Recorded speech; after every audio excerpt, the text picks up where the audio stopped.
अमरावती ग्रामीण स्थानिक गुन्हे शाखेने नकली सोन्याची फसवणूक करणाऱ्या सराफा व्यापाऱ्याच्या टोळीचा पर्दाफाश करत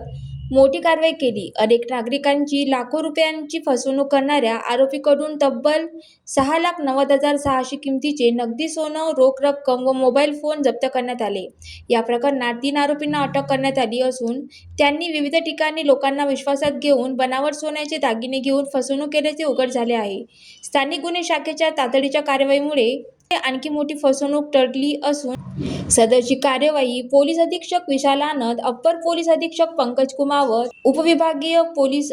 मनीष ठाकरे यांच्या मार्गदर्शनाखाली पोलीस निरीक्षक किरण वानखडे, स्थानिक गुन्हे शाखा अमरावती, ग्रामीण पोलीस निरीक्षक सूरज बोंडे, ठाणेदार पोलीस स्टेशन अंजनगाव सुर्जी यांच्या नेतृत्वात पोलीस उपनिरीक्षक नितीन इंगोले, पोलीस अंमलदार सुनील महात्मे, सय्यद